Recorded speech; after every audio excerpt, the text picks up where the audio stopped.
me Jesus. You can have this whole world. Give me Jesus.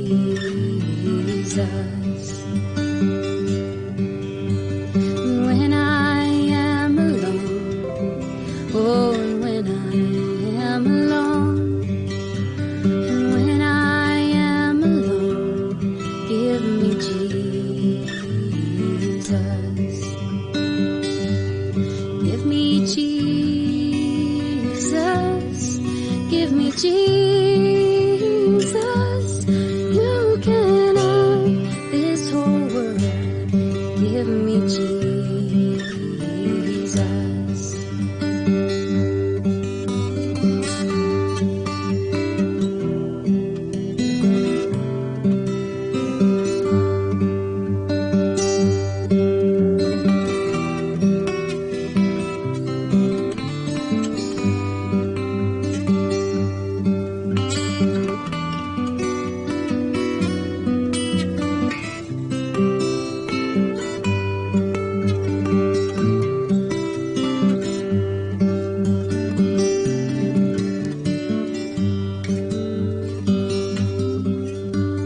When I come to die, oh, and when I come to die, and when I come to die, give me Jesus. Give me Jesus. Give me Jesus. You can have this whole world. Give me Jesus. Give me Jesus. Give me Jesus. You can have this whole world. Give me Jesus.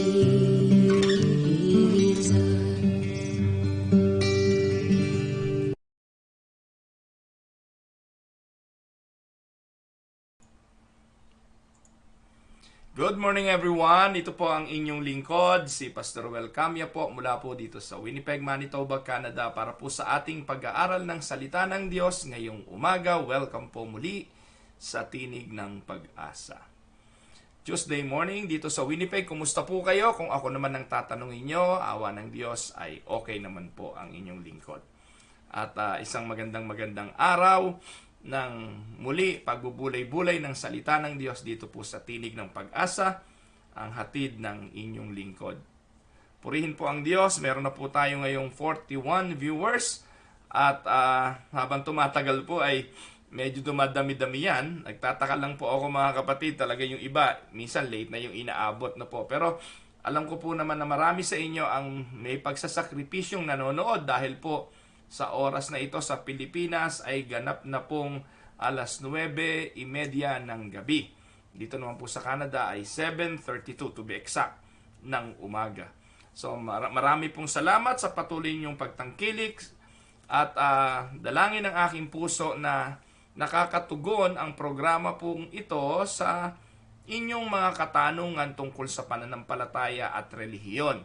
Kung kayo po ay napagpapala ng mga mensahe ng Tinig ng Pag-asa, gusto ko pong marinig yan sa pamamagitan ng inyong pagsusulat sa comment kung ano na yung mga natutunan nyo.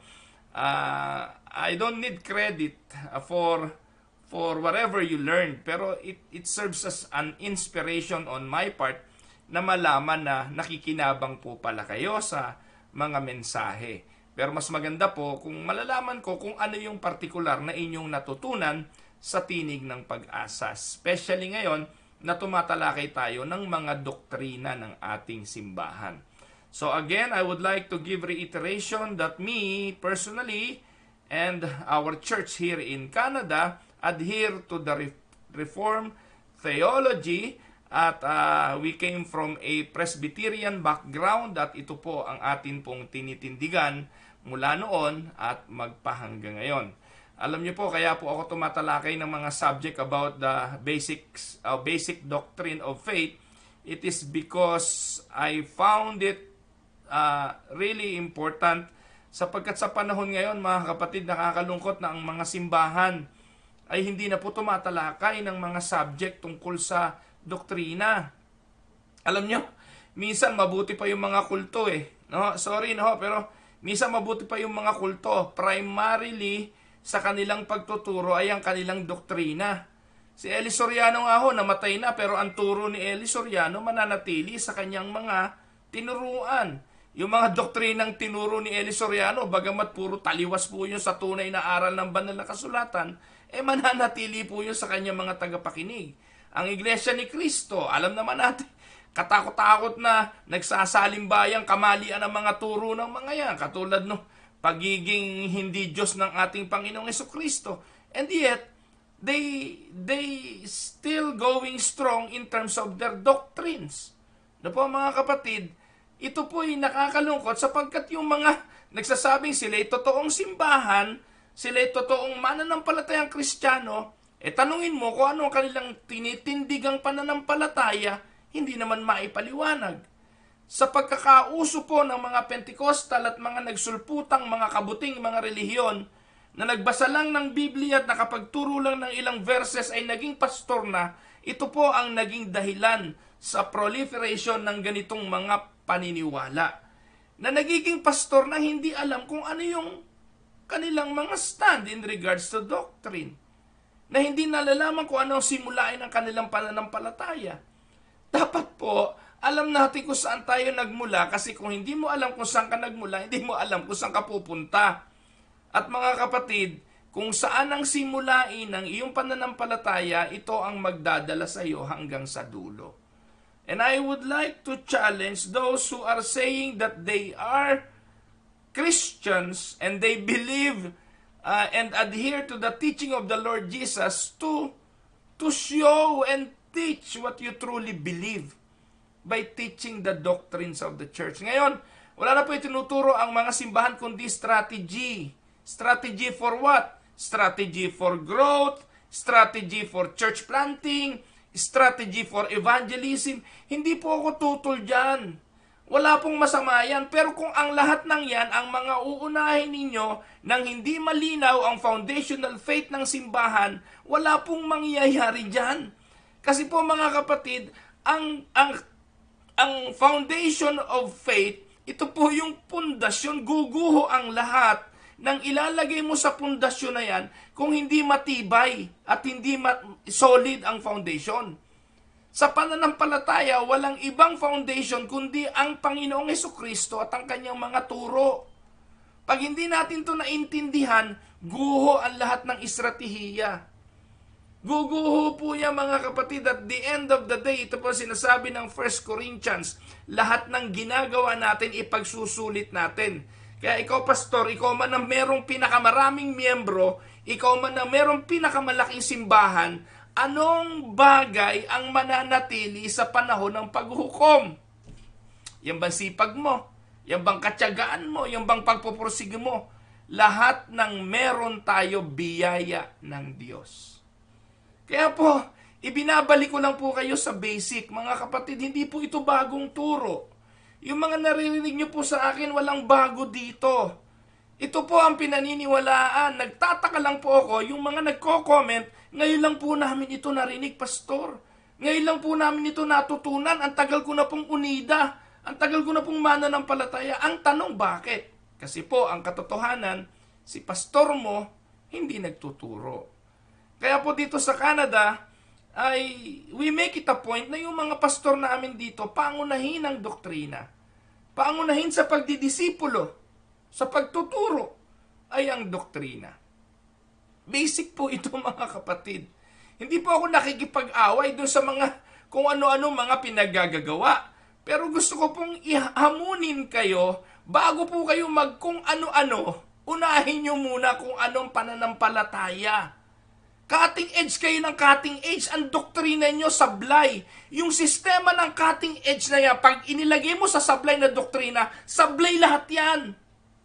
So, cutting edge pa more. Nang ubod ng labo naman ng stand ninyo sa doktrina ng simbahang pinaglilingkuran nyo.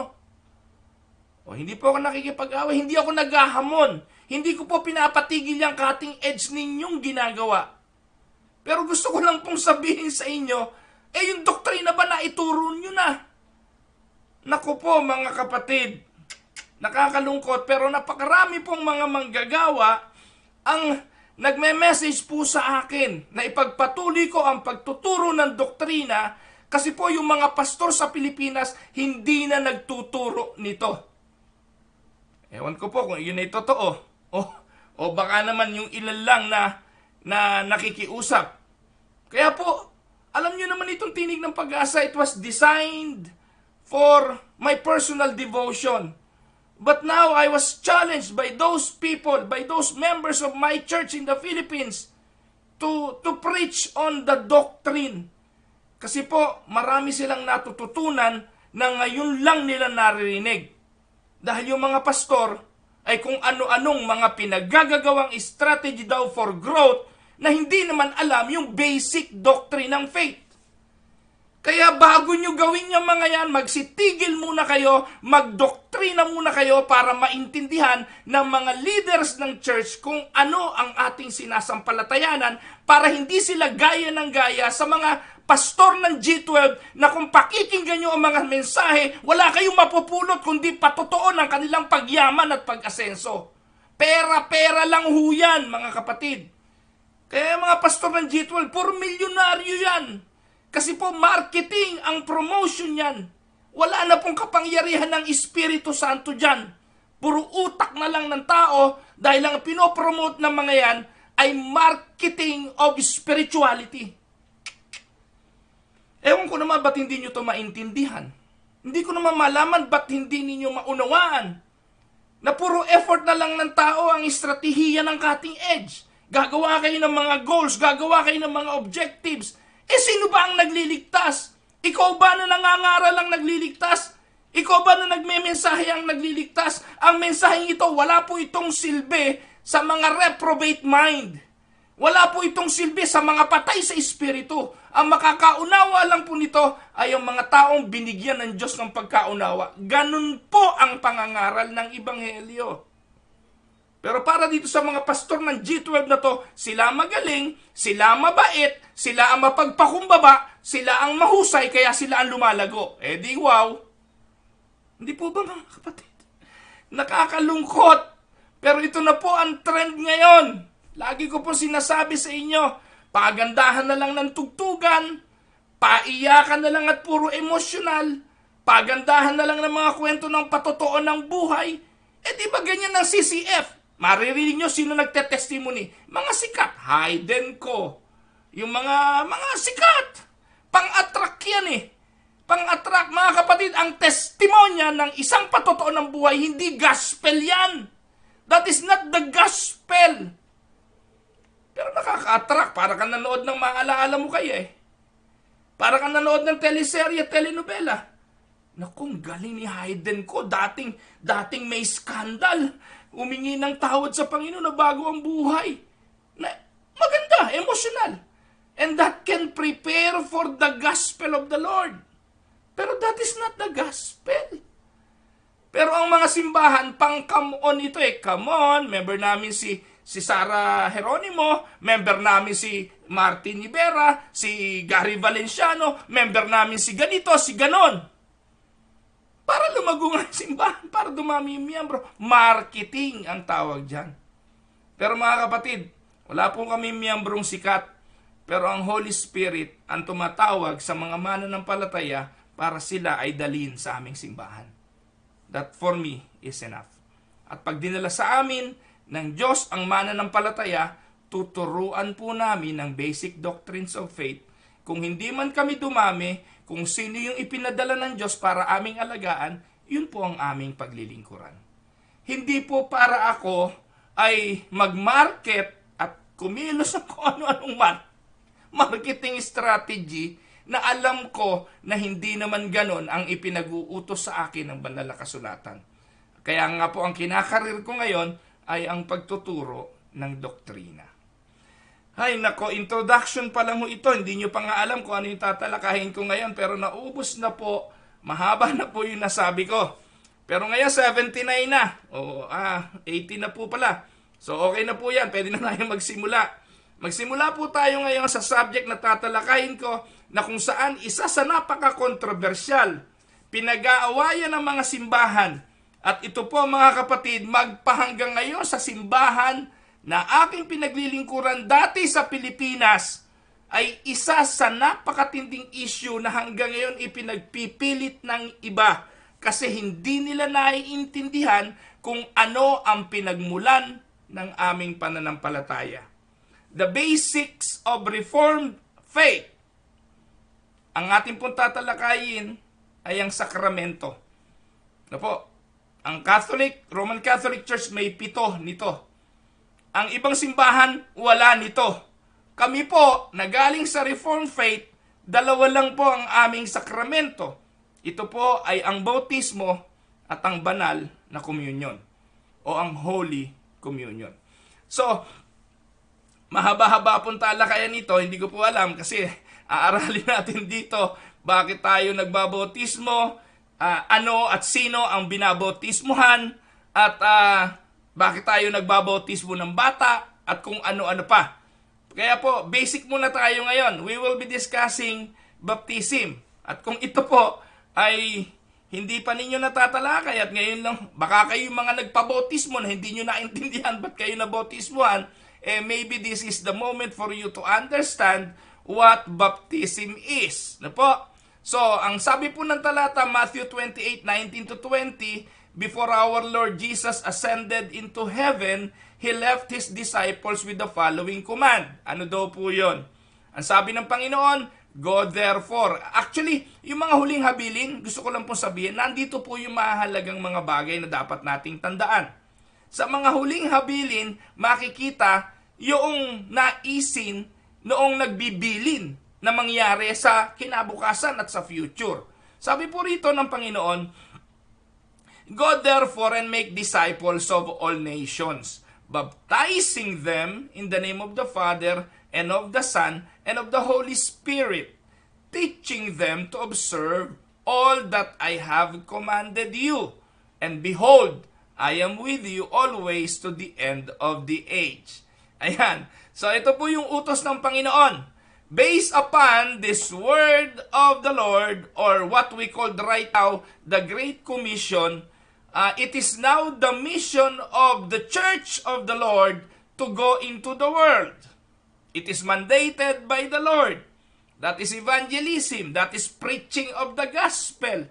We need to go to the world by sharing, by teaching yung kanyang pag-ibig at ang kanyang ginawa doon sa krus ng Kalbaryo.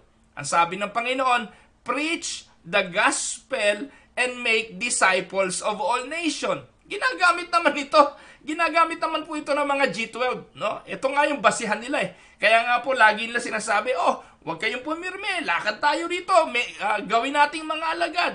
No? So okay naman po 'yon. Pero mga kapatid, dapat po ito ay in coordination with the proper doctrine of faith. Kasi ano ipapangaral mo, anong gospel ang dadalahin mo kung yung gospel na alam mo ay adulterated? Magiging sakit ka lang ng ulo, makakadagdag ka lang sa kaguluhan kung iyong itinuturo mo ay sablay na ebanghelyo. Ikaw ay bulag na mag-aakay ng kapwa bulag. At ito po ang napakarami ngayon. Marami pong mga tagapangaral sa radyo, sa telebisyon, at kung saan-saan pa, na mga bulag na tagapagturo. Nagpapahamak lang po sila. Kaya nga it is important na alamin mo muna yung gospel before you go. Ngayon po mga kapatid, ang hamon kasi, go, go, go. Preach, preach, preach. Kahit na sino, preach. Kahit na walang alam, preach. Ito po ang turo ngayon ng G12 eh. Inilagay ka ika dyan, hindi para tagapakinig. Inilagay ka dyan para magministeryo. Tama naman po yun. Pero bago ka mag-go, bago ka mag-preach, alamin mo muna gospel. Ang problema, mga kapatid, I've been to that. Alam ko po yan, G12. Wala pong kalalim-lalim ang doktrina niyan. Yung soul class po niyan, wala pong laman. Ang basic ng Bible, basic na basic talaga pong. Yung sola eskriptura, hindi po totoo sa kanila. They are just speaking little things put it in one perspective at sasabihin nila, this is the doctrine of the church. It is not even the doctrine. Nako, mga kapatid, alam ko yan. Yang UNIDA, kahit na anong sabihin nyo, sa akin nyo lang unang narinig yan, G12 na yan. Pero sinabi ko na sa inyo, yan G12 na yan, walang problema sa akin yan, pero sablay ang mga doktrina niyan. Kahit sinong pastor ngayon ng G12, labanan nyo po, i-contest nyo po ang sinasabi ko. Pero hanggang ngayon, hindi nyo alam kung ano tinitindigan nyo. You are adhering to the Arminian theology. Kaya napakarami po, dati okay na sana yung paniniwala eh. Okay na yung pananampalataya. Nasway pa yung kanilang paglilingkod. Well, hindi ko sinasabing nawawala yung kaligtasan nyo. Di naman mawawala yan eh. Kahit nasabihin mong Arminian ka ngayon at ang paniniwala mo, nawawala yung kaligtasan mo. Pag pinili ka ng Diyos, at the end of the day, ligtas ka pa rin. Nakuha niyo pong gusto kong sabihin, pero sayang yung paglilingkod nyo eh. Sayang yung paglilingkod nyo na sana tama. Sana nasa ayos, sana nasa matuwid na paglilingkod. Kasi naakay kayo ng mga pastor na ito na walang alam gawin kundi magpayaman eh. Ano po? Walang alam gawin kundi maging milyonaryo sa pagpaparami ng kanilang mga miyembro. Naranasan niyo na po ba mag-networking mga kapatid? Multi-level marketing. Sino po mayayaman dyan? Yung mga nasa ibabaw.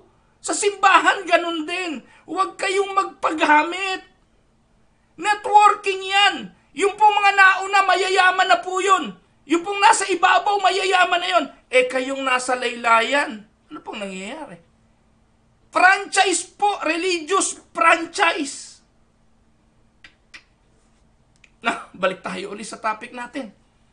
Ang sabi po ng Great Commission, it is now the mission of the church to go into the world, to preach the gospel, and make disciples of all nations. How do we make disciples?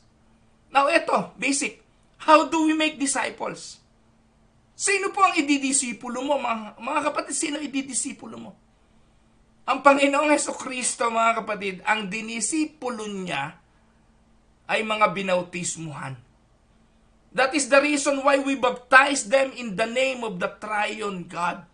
No, although many professing Christians today are strangely indifferent in the sacrament of baptism in general, the New Testament Bible o the New Testament knows nothing.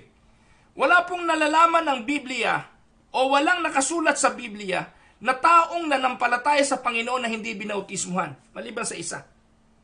Yun po yung nakapako sa krus ng Kalbaryo sa Luke 23:40 to 43. Kasi mamamatay na yun eh. Babautismo. O teka muna, huwag niyo munang patayin yan. Babautismuhan ko muna yan bago ko isama sa paraiso. Wala po. Lahat po ng nanampalataya sa Panginoon sa Bible ay binautismuhan. No? Kaya napakahalaga po ito. Mahalagang doktrina ito. Kasi utos to ng Panginoong Hesukristo. While the exception to this thief on the cross for whom baptism was not possible, the New Testament is very clear about the necessity of baptism. It is necessity because it is a sign. Ano po ibig sabihin nito? It is a sign and a seal of one's profession of faith in Jesus. Romans 4:9 to 12. Ang bautismo, mga kaibigan at mga kapatid, ay palatandaan. Ito'y tatak, selyo ng pagiging mananampalataya sa Panginoong Hesukristo. Not only does Jesus command His disciples in the Great Commission to make disciples of the nation by baptizing those who believe in Jesus, yung Pentecost sermon ni Peter. Ano po sabi ron? Sa Book of Acts, it ends with the following charge. Even St. Peter. No? Ang sabi po ni Pedro doon sa Book of Acts 2:38 hanggang 39, repent and be baptized. So every one of you, every one of us must be baptized. If we believe, no, sa ating Panginoong Hesukristo, repent and be baptized, every one of you, in the name of Jesus Christ, for the forgiveness of your sins. Ano ang sabi? And you will receive the gift of the Holy Spirit. Mga kapatid, dito po ang linaw no? Yung gift of the Holy Spirit nare-receive upon baptism, ayon sa verse. For the promise is for you. Take note, for the promise, konektado po ito sa pangako. Konektado po ito sa covenant na tinalakay ko na kahapon, yung covenant theology. Konektado po ang lahat ng nangyayari, even in the church age, doon po sa covenant theology na yon. Ang sabi po ng Acts 2:38-39, for the promise is for you and for your children and for all who are far off, everyone whom the Lord God calls to Himself. So kung pangako pala ito, at ito'y para sa atin at sa ating mga anak, no? At doon sa mga tinawag, dapat po natin itong ginagawa. So throughout the book of Acts, yung mga head of the household are baptized. Sa kanilang profesyon ng pananampalataya sa Panginoon, binabotismong po yung mga ama ng tahanan at ganun din po ang kanilang mga sambahayan. Acts chapter 16, 14-15. Sinabi ng Panginoon doon, di ba? Ikaw at ang iyong sambahayan ay maliligtas. At dahil po doon, ano po ang sinasabi po ni Apostol ng talatang ito sa Acts 16? Ano po? Malinaw po doon yung paniniwala sa theology of the covenant na sila, ang pamilya ng jailer, yung Philippian jailer na ito, ay kasali sa covenant relationship. Kaya hindi lang siya, kung hindi maging ang kanyang sambahayan, ay kailangang bautismuhan. Dahil sila ay mga ligtas. Bukas po, bibigyan ko ng emphasis yung bakit tayo nagbabautismo ng bata. Matatalaki kong bahagya ngayon, pero bibigyan ko po ito ng reiteration. Para po yung mga nagde-dedicate ng sanggol dyan, mapag-isipan nyo. Dahil wala po sa Bible yan, child dedication. Mga kapatid, ubod ng labo yan. Ubod ng labo. Magalit na mga baptist sa akin. Pero sana maintindihan nyo to bukas. Lahat ng baptist makinig. Para po malaman ninyo na yan child dedication na ginagawa ninyo, wala po yan sa banal na kasulatan. Po? And now, why we Reformed theologists are doing child baptism? Because for the promise is for us and for our children and for all who are far off, everyone whom the Lord our God calls to Himself. Kung ang pangako ay para sa lahat ng mga pinili ng Diyos, kasama mga bata ron. So atin pong aralin, there are several important reasons why all those who come to faith in Christ Jesus are baptized. First, baptism is the sign and the seal of the new covenant. Now, if this is a sign of the new covenant, what is then is the sign of the old covenant? Natanong niyo po ba yun? Kung ang bautismo ay palatandaan at selyo sa bagong tipan, ano naman ang selyo sa lumang tipan? Genesis 17:1-14, Colossians chapter 2 verse 12, 11 muna, verses 11-12, basahin niyo po. Ang sabi po doon sa mga talatang yon, even as the covenant sign changes from circumcision in the old to baptism in the new, the thing signifies does not change. It is God who gave that covenant. The covenant na ang mga anak ng Diyos, ang mga pinili, noong araw after 8 days, tutuliin na. Yung pong circumcision in the old is a seal of God's covenant. And in the new, baptism now is the sign of the new covenant.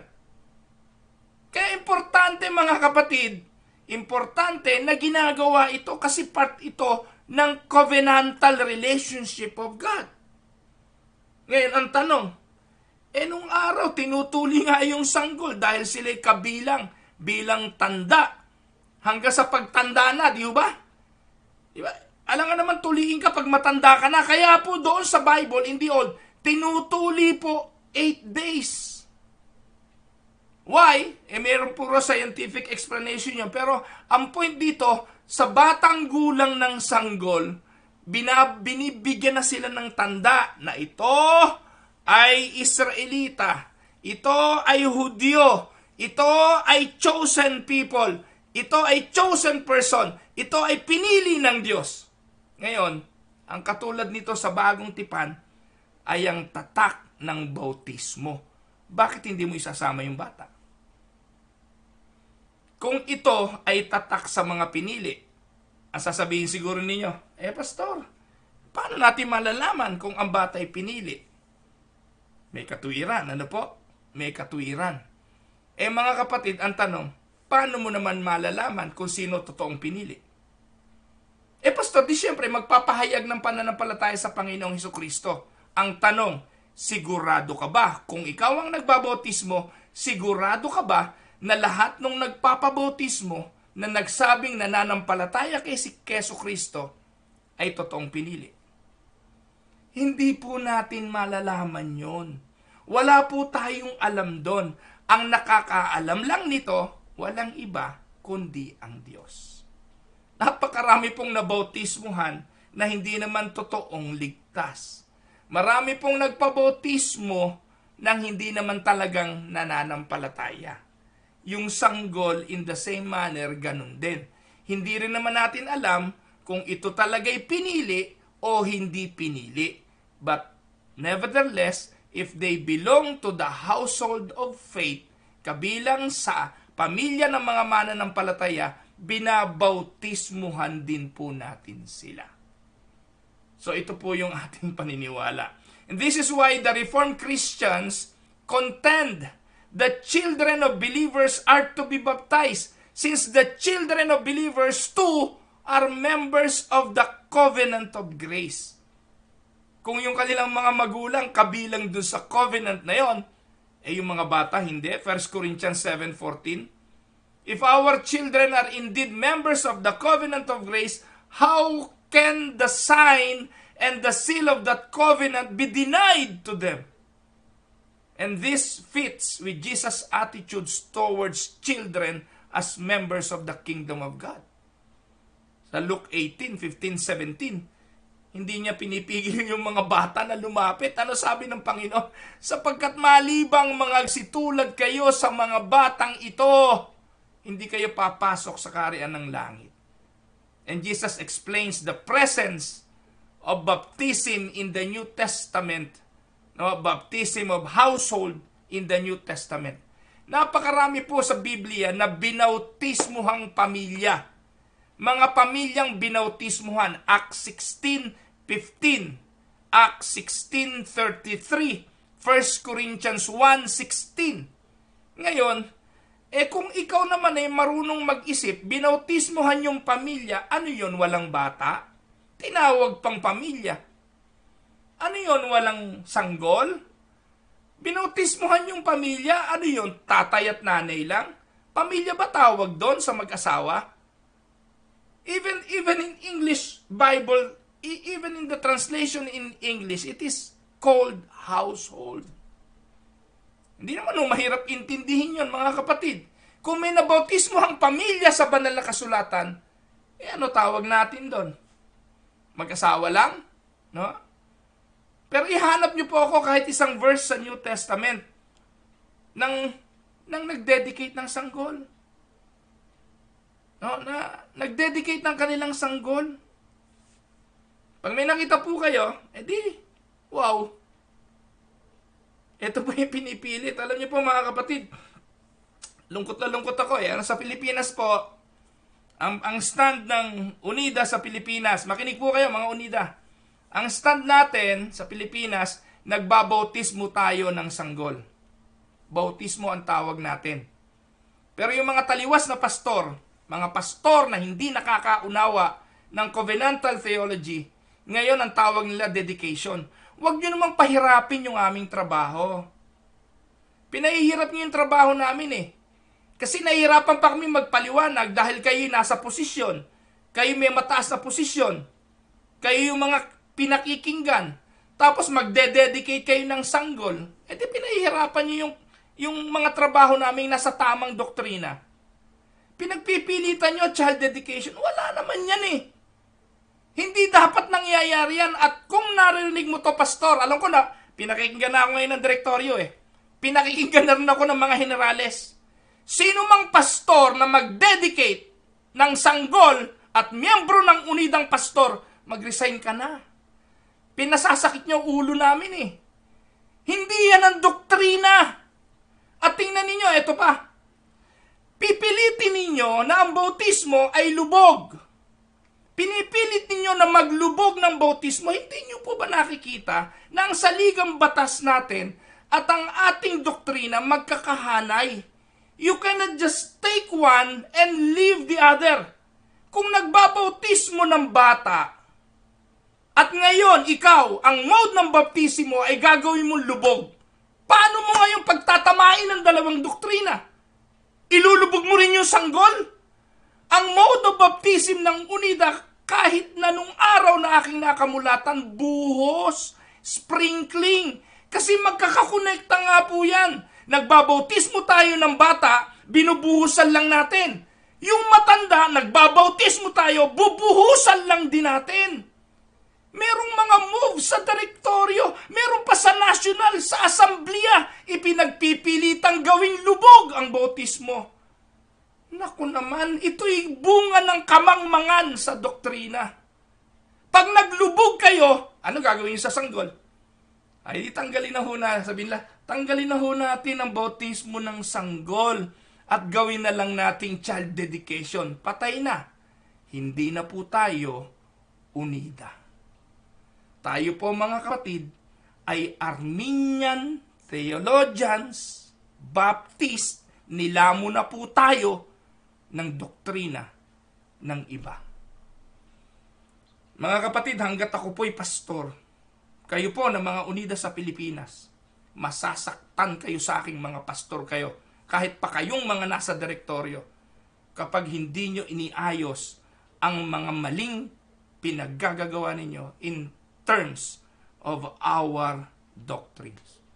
Alam niyo po kami rito mga kapatid, pagpaumanihin nyo na, gumawa kami ng sarili naming saligang batas dito. Gumawa po kami ng sarili naming panuntunan. Uulitin ko, wala pong kapangyarihan ang Pilipinas at ang Simbahang Unida sa Pilipinas sa amin dito. Hindi po sila ang aming generales, hindi po sila ang aming obispo, hindi po sila ang aming direktoryo. Meron po kami sariling direktor dito, may sarili po kaming obispo rito, at may sarili po kaming pamamahala rito. Para once and for all, alam na ninyo. Kasi po, hindi ko na masikmura ang pinaggagawa ng ibang mga pastor. Ngayon, bakit po nangyayari itong mga bagay na ito? Inilagay ko po doon sa saligang batas na aming ginawa rito at pinagkaisahan po namin dito ng amin pong pananampalataya ay ang pananampalataya pa rin ng Iglesia Evangelica Unida de Cristo sa Pilipinas.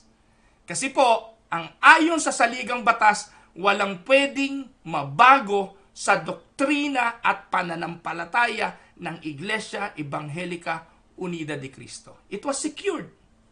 Nobody, no persona, nothing can change that. Napakahusay po ng aming mga matatanda nang isinulat po nila ang doktrinang ito. Alam nila na pwedeng baguhin ito ng mga bagong pastor. Alam nila na pwedeng baguhin ito ng utak ng mga impluensyado ng G12. Pero salamat sa Diyos, inilagay nila sa quote, nakasama sa tinitindigan doktrina, hindi pwedeng baguhin ang doktrina. Kaya yun din ang ginawa namin dito. Tatanungin nyo kami, ano ang aming stand? We adhere to the doctrine of the Iglesia Evangelica Unida de Cristo in the Philippines. Kasi alam namin, hindi mababago yun. Pag merong nagtangka na baguhin ang doktrinang ito, babaguhin na rin namin yung amin dito. Sapagkat we will not abide with the doctrines na adulterated at hindi ayon sa orihinal na sinasampalatayanan ng iglesyang aking ginagisnan. Mga minamahal na mga kapatid, kung merong isang tao na pwedeng umalis sa Iglesia Unida. Walang iba kundi ako yun. I have 101 reason to leave the church. Pero hindi ako aalis. Bakit? Mahal ko to eh. Ito lang yung iglesyang kinagisnan ko at mananatili po ako na nakayakap sa sinasampalatayanan ng iglesyang ito kasi hindi po ito mali. Yung mga pastor lang na bago ngayon ang mali sa pagkaunawa sa doktrina ng Iglesia Evangelika Unida de Cristo. And what I am teaching here, ito po yung doktrina ng Unida. Pag hindi ganito turo ng pastor mo, alam nyo na kung ano. So, baptism is the sign. Po, nawawala ako sa tinatalakay ko eh. Kasi po, kasama ito sa mga dahilan kung bakit nagpupursigi ako ngayong magturo sa inyo. Kayo na mga nasa laylayan, kayo na mga kapatid sa pananampalataya na nakikinig. Na alam ko po, napipilitan kayo ngayong magsisunod, napipilitan kayo ngayong sumunod sa pastor nyo, sa mga district superintendent nyo kasi pinupuwersa na sila. Nakakalungkot, pero ito ang realidad. Ano po? Kung kailangan magkaroon ng revival sa simbahan, no, ngayon po yun. At kung kailangan itama, ngayon po yun. Ano po? Magkakaroon po talaga ng constitutional crisis na binabaliwala nila. In fact, may constitutional crisis na eh. 5 na obispo ng Iglesia Unida. Ayaw lang nila tanggapin. Ako po yung panlimang obispo. Pero hindi po nila ako kinikilala kasi constitutional crisis.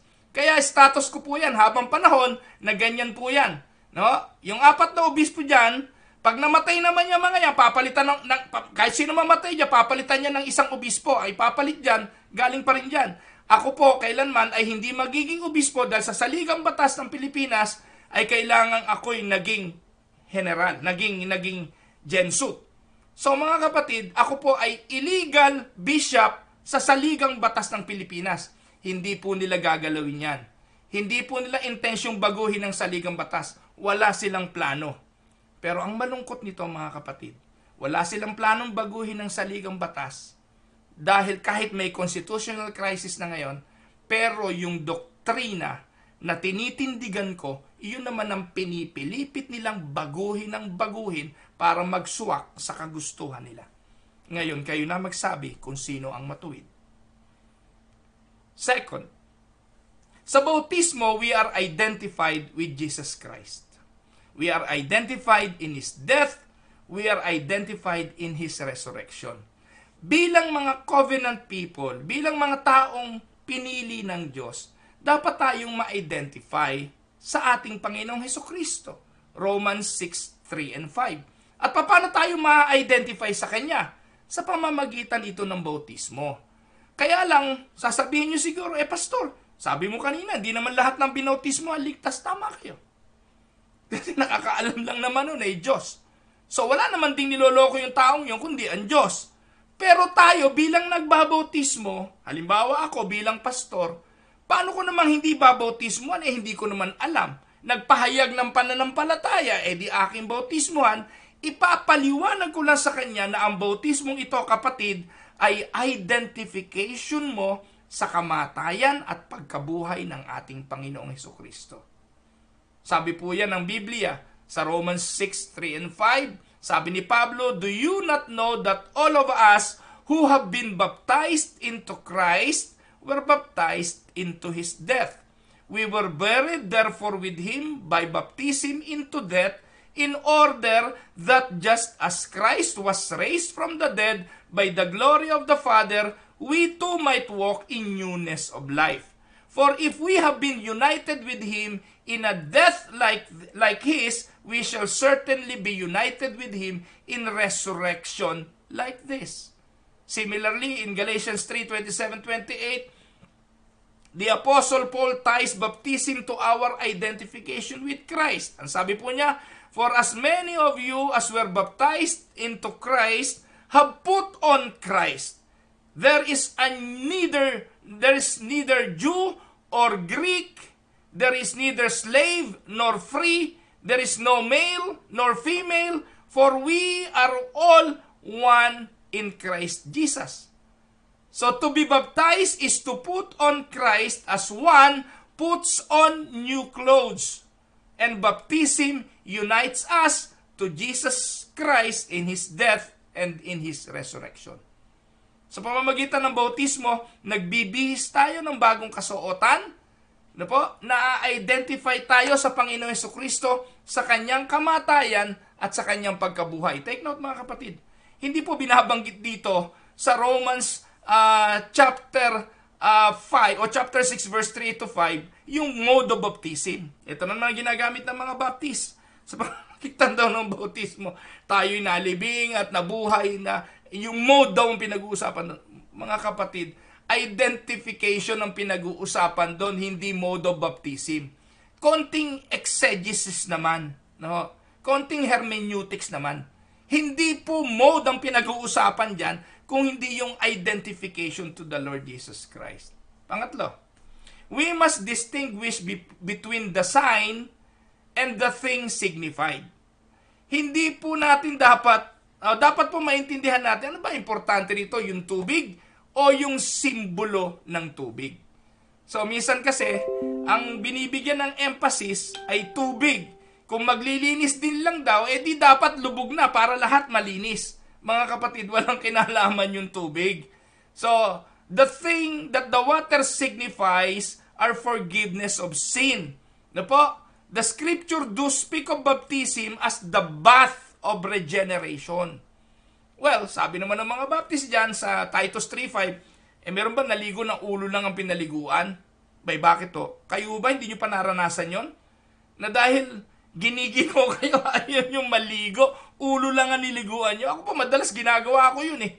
No, dahil yung ulo ko po ay nagmamantika yung aking buhok. Ulo lang pinaliliguan ko. Tawag din doon, paliligo. So, ewan ko sa inyo, bahala ko kayo kung ano. Pero, lagi po nila sinasabi na pag sinabing taking a bath, dapat lubog. No? So, hindi po yun ang issue rito. Ang issue pong pinag-uusapan natin ay identification. Wearing of a new clothing. Yan.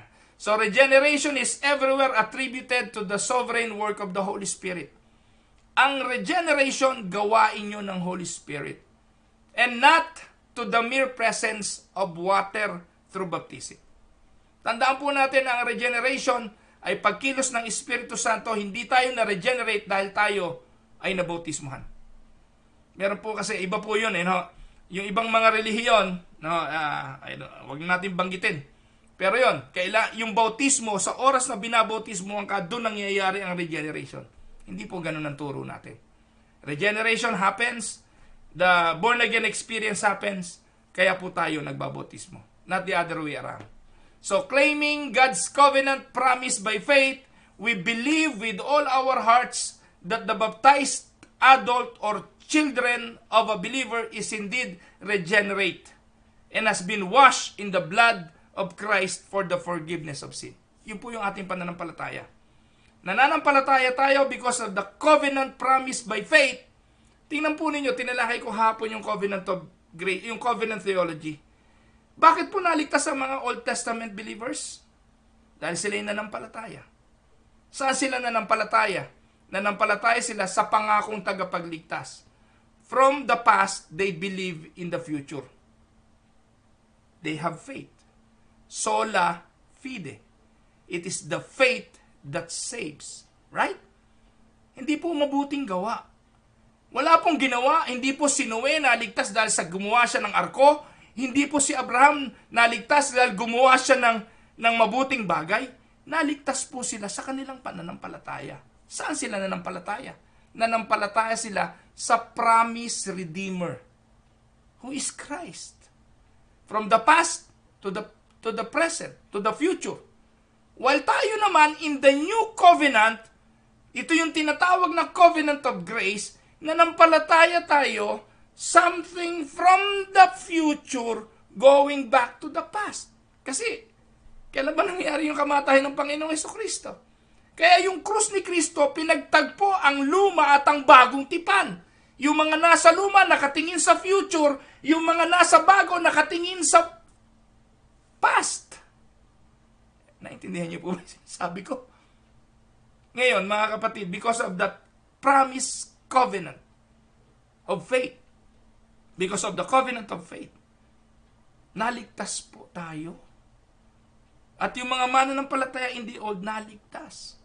At dahil po doon, bilang summary ng pag-aaral ng doctrine of baptism, binabautismuhan natin ang mga naliligtas. Kasama ang kanilang mga sanggol at mga anak. So, ito po yung bilang summary. We are baptized into the name of God, the Father, and the Son, and the Holy Spirit. For when we are baptized in the name of the Father, God the Father witnesses the seal and seals us that He makes an eternal covenant of grace with us, and He adopts us as children and heirs. And therefore, He will provide us with every good thing and turn aside all evil or turn it to our profit. Second, and when we are baptized into the name of the Son will seal us that He washes us in His blood from all our sins, incorporating us into the new fellowship of His death and resurrection, so that we are freed from all sins and accounted righteous before God. Likewise, when we are baptized into the name of the Holy Spirit assures us of this holy sacrament that He will dwell in us. And He will sanctify us as the member of Christ, imparting to us that which we have in Christ, namely, the washing away of our sin and the daily renewing of our lives until we shall finally be presented without spot among the assembly of the elect in eternal life. Ito po yung sanctification. Yan, mahaba na po mga kapatid. Bukas, pagpapatuloy natin ito, talakayin po natin bakit po mayroong kaming pagbabautismo ng mga sanggol. Again, purihin ng Diyos sa araw na ito. Saglit po tayong tumungo, tayo po'y manalangin. Marami pong salamat sa pagtuturo, Panginoon. Patuloy ang aming dalangin na maunawaan ito ng aking mga kapatid. Lalo na po ang mga kapatid ko sa Iglesia Evangelika Unida de Cristo sa Pilipinas. Mga miyembro ng simbahan na naguguluhan, nalilito, na nangangailangan ng mga pagtuturo na hindi naman ginagawa ng maraming mga pastor. Tulungan mo po kami, Panginoon, na lubusan naming maintindihan ang iyong plano ng pagliligtas. Your saving grace without any effort on our part. Salvation is all because of you. And to that, we are so grateful. Pagpalain mo po, Panginoon, ang aking mga kapatid na nakikinig ngayon. Pagpalain mo po ang aking mga kapatid na nasa karamdaman, nasa pagdurusa, nasa mga sulirain ng buhay. Iparanas mo po sa kanila ang patuloy na kalakasan at patuloy na kagalingan. Yung mga nagkukulang po sa mga material na bagay, pwede po bang tugunan mo rin ito, Panginoon, at patuloy mo po silang samahan sa pamumuhay, lalo na po doon sa mga bagay na mahihirap at mga pagkakataong tila nais ng magsisuko, patuloy mo po silang bigyan ng kalakasan. Maraming salamat. Sa iyo po ang lahat ng papuri. Ito po ang aming dalangin sa pangalan ni Jesus. Amen. Babati po ako, mga kapatid. Mahigit 100 po yung nanood sa atin ngayon. Hindi ko na po maiisa-isa yung 100 na yon. At akin lang pong babatiin si kapatid na ST Demetilio. Welcome po sa Tinig ng Pag-asa. Kapatid na Ellie Fernandez, magandang araw din po. Welcome sa Tinig ng Pag-asa. Ma'am Elsie Villanueva, Ma'am, thank you po for promoting Tinig ng Pag-asa at yun pong Ruel Camia TV. Hello kay Kumaring Ami Santos, magandang araw sa inyo. Kapatid na Marieta Escupin, Ate Cora Dolor, kapatid na Ray Sosa ng Cavite City. Ayan, yung inaanak ko si Chester Goles. Pastor pa ba to si Chester? Pastor ka pa ba? Pagpalain ka ng Panginoon at ang iyong sambahayan. Kapatid na Adrian Makairan, magandang araw po sa inyo. Pagpalain kayo ng Panginoon. Pastor Benji Santos, nanonood. Kapatid na Raquel Bayot, magandang araw po. Pagpalain kayo ng Panginoon. Kapatid na Ana Ignacio, magandang araw po sa inyo. Kapatid na Larry Tibayan Kamunggol. Kuya Larry, kailan ang balik niyo po dito sa Winnipeg? Pagpalain po kayo ng Panginoon. Kapatid na Reginald Vito, magandang araw kapatid. Si Ana Santiago, Ana, pagpalain ka ng Panginoon. Ganon din po kay Ate Nilda Victoria, kay kapatid na Sinaida Cosenas, kay Ate Mildred Orense, Ided, kay Ate Evelyn Cameros, kay Kuya Ronald Cruz, magandang araw po sa inyo. Ate Neneng Sintos, Kuya Joji Estopase, magandang araw. Kapatid na Morena Mulitas, kapatid na Lomi Ortilla, Ate Helen Ordonez, Kuya Henry de la Cruz, Ate Felisa Reyes, Ate Daisy Flora, magandang araw po. Kapatid na Dar Sese, magandang araw. Chester, pasaway ka Chester. Kapatid na Christine Migrino, magandang araw, classmate ko to si Christine. Ayan. Kapatid na G. Lucas, Kuya M.A. Paredes, magandang araw po. Ate Nelia Ramos, kay Ira Rebullar, anak to ni Pastor Olan. Ate Elsa de la Marter, magandang araw Ate Elsa. Ganon din po kay kapatid na Lina Hipolito, magandang araw po sa inyo. Ate Agi Victa. Huwag na po kayong malungkot, Ate Agi. Ate Nanay Carolina Bukiran, ganado kayo pastor sa paglalahad ng katotohanan. Salamat po ng marami sa paglilinaw. Ayan, Nanay Carolina, magandang araw po sa inyo.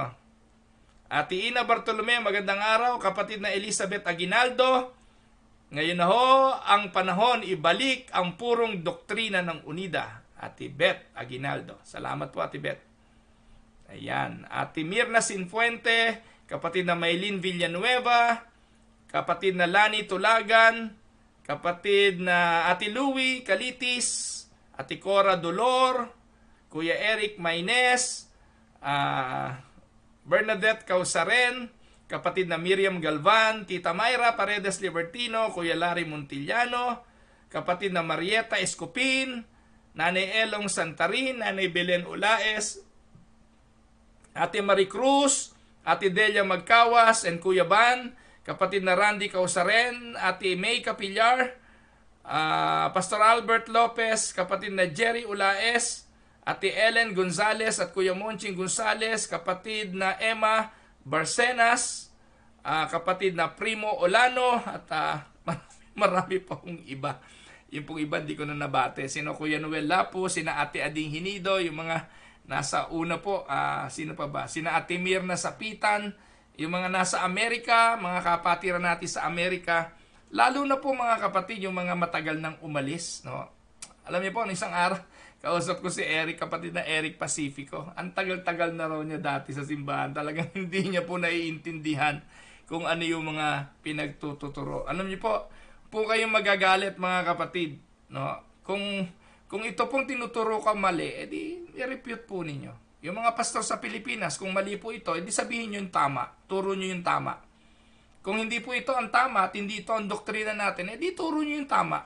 Alam niyo po mga kapatid, sa Saligang Batas ng UNIDA, ang tagapagtanggol ng Saligang Batas ay ang mga obispo. Ito po trabaho ng obispo. Kaya po, dito po sa Canada, I was given a task. Napag-utusan lang po ako. Ako po naman ay to the disposal ng amin pong asambleya, ng amin pong board of directors. At sa mga pagpupulong po namin, mga pastor dito, kami po ay nagkakaisa. Lahat po ng mga pastor dito at ang mga simbahan namin dito nagkakaisa. Na ituro namin kung ano ang itinadhana ng Saligang Batas. Kasi po very vague yung amin pong nakalagay sa konstitusyon. Ang amin po kasing konstitusyon, we adhere to the doctrine of the Iglesia Evangelica Unida de Cristo. Ang tanong ng mga miyembro namin, Bishop, ano po ba yung doktrina ng Iglesia Evangelica Unida de Cristo? Kaya po itinuturo ko ngayon. Ito po ang sinasampalatayanan ng Iglesia Evangelica Unida de Cristo. Ipinapaliwanag lang. Kasi po yung mga doktrina, wala naman pong masyadong paliwanag. Ito po yung tinatawag ng mga short catechism. Ito po, mga katekismo na hindi naman ho pinapaliwanag. May mga supporting verses lang. At ang trabaho ng mga pastor ay ipaliwanag talaga ang bawat isa. Ito po. So mga pastor, kaysa po kung ano-anong mga libro ang pinagbibili ninyo sa internet at yun ang isinesermon nyo, bakit hindi po yung Westminster Confession ang pag-aralan? O kaya yung Heidelberg Confession? Ito po yung mga importanteng aral ng atin pong simbahan na dapat tinuturo Kung wala po kayong mga materials, pwede ko po kayong bigyan. Pwede po namin ipasa sa inyo mga bagay na ito. Meron pong mga kapatiran sa Japan, nag-message sa akin kaninang umaga, mga leader daw po sila sa Japan. Pero ang problema, tuturo nilang doktrina? Sila yung mga unida sa Japan, pero ang doktrina nila, ubod ang lalabo. Kaya po, yun, pinadalan ko po sila ng atin pong pinananampalatayanan. At nakakalungkot, kanya-kanyang kayod. Kung sino po ang may pagkakataong makapag-aral, sila lang po yung nakapag-aaral. Dapat po lahat tayo pare-parehas. Sabi ni Kuya Emil Serrano, tinuturo din po sa amin dito sa Doha, Qatar, ang doktrinang itinuturo ninyo. Bakit kailangan manggaling pa sa amin na nasa malayo? Bakit kailangan na manggaling pa sa amin na nandito sa ibang bansa ang paninindigan sa doktrina? Samantalang yung nasa Pilipinas nagbabago. Isn't it kind of sad and odd and ironic? Yung mga nagtuturo po ng mga doktrina natin I commend you. Pastor Michael Maynes, Pastor Olan Rebullar, Pastor Anthony Bawar, yung magkapatid na Bawar, yung mga nagtuturong may katapangan. Ang alam ko yung Gensec natin, bagamat hindi kami we don't look eye to eye in terms of many things, pero alam ko yung Gensec ng Unida ngayon, Pastor Jarvin Resus, nag-a-adhere siya dito Ang Pastor Cesar Pamulaya, yung atin pong General Superintendent, naalala ko nagtuturo yan sa Biblical Seminary. Eto naman ang turo. Pero bakit ngayon pinapayagan nyo ang proliferation ng hindi natin turo? Nagtatanong lang Wala naman akong pakialam sa inyo kung ano gusto niyo gawin Hindi ko naman kayo mababago Pero alam niyo po mga minamahal na mga pastor, nagtatanong ang mga miyembro para maiwasan nyo ang kaguluhan at ang problema in the future. Ayusin nyo to. Kausapin ninyo mga pastor nyo, magkaroon kayo ng theological forum at ano ba talaga ang tinitindigan nating doktrina. Ito po ang hamon ko. Hindi hamon para manggulo, kundi hamon para maintindihan at hamon para magkaisa ang mga manggagawa at ang mga pastor. Again, ito po ang inyong lingkod, si Pastor Roel Camia, mula po dito sa Winnipeg, Manitoba, Canada, para po sa Tinig ng Pag-asa.